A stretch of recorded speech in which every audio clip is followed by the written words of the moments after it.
Greetings, beautiful soul. Welcome to the House of Healing. Today we continue our journey through the 22 major arcana in the Tarot of Dreams with guidance from Lee Bernstein and Cyril Marchetti on the return to self. Number 18, the moon. Creative gestation. Changes, cycles, evolution, illusion.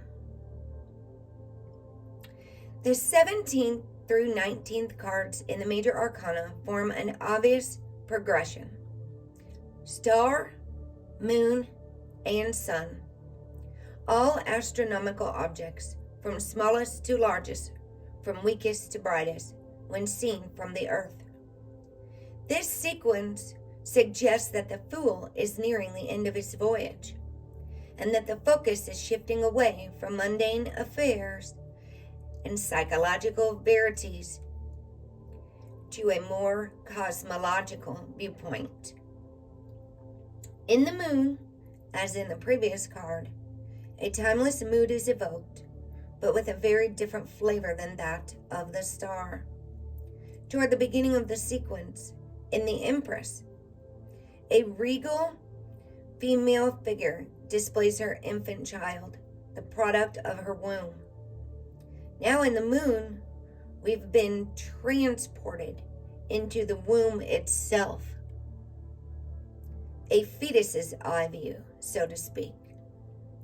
Before anything can be born, whether a living thing or concept, it must undergo a period of gestation in a dark place, hidden away from conscious awareness or interference. Creation, whether physical or conceptual, cannot rely solely on intellect, but must also draw on subconscious, instinctual energies in order to attain true life. But if one's waking mind were indeed to be suddenly transported to this cool, dark place, imagine how uneasy that mind would be. The moon card is a place of mysterious changes, slow evolutions, unfathomable cycles, and tectonic shifts in perception. The conscious mind is worse than useless here. In fact, for our waking mind, the moon can be a terrifying place, the home of disquieting dreams and nightmares. Thus, in a reading, besides suggesting creative gestation, the moon card could also suggest a general feeling of uneasiness and difficulty in distinguishing truth from illusion. On the card, the mountain stream, like other bodies of water in the tarot, represents the depths of the subconscious. The stream is active, crashing over rocks, because in this card, we aren't looking at the smooth, unruffled surface of the subconscious, but instead are plunged into the rolling depths. The dog and wolf stare at us from the card. The wolf's gaze is baleful. The dog's is kindly. These animals symbolize the different ways we relate to the subconscious. As we saw on the Strength and Devil cards, at times the subconscious manifests in our lives as a wild, uncontrollable thing, but at other times it enters our lives as an energy which can be tamed and used to help further our goals.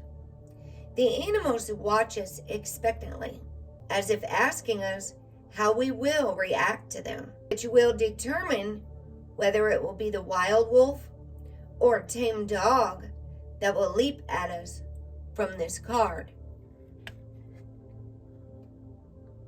The moon itself could suggest many things. One might see it as the luminous self which shines from within, and which cloaks itself with the dreams, visions, and intuitions that reach out to us from the subconscious. As we saw in the priest card, we cannot see this self if we look at it directly. Thus, a huge lens has been erected between two columns. This lens allows our conscious minds to have some awareness of the inner self. But remember, what we see in the lens is not an accurate image of the self, but simply something constructed by our conscious minds to give us a rough approximation as to how the inner self would appear. Because of the limitations of our conscious minds, this is the most we can expect to perceive of the elusive and elusive inner self.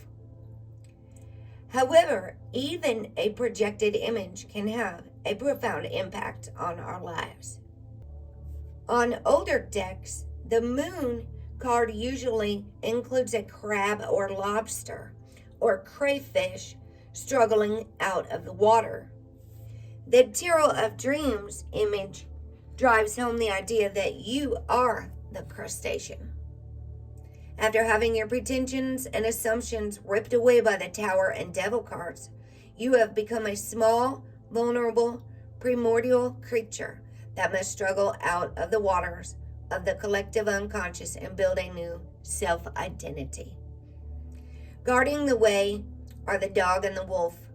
You must somehow, in your devolved state, approach them in just the right manner in order to be allowed to continue on your way. Then, like a salmon, you must navigate the waterfall and swim upstream so that you may finally find your way back to the sunlight. If you succeed, just imagine what insights and creative inspirations you'll bring back from the moon. The Hebrew letter for the moon card is QOPH, which sounds like cough. It means back of the head. Back of the head can clearly be taken as a metaphor for the subconscious. The astrological sign associated with the moon card is Pisces. Pisces is a sign of transcending ordinary reality. Thank you for joining this healing session of self-discovery. If you love this content, please remember to hit the thumbs up, share with your friends, subscribe, and turn on the bell for notifications of new content. Peace be with you.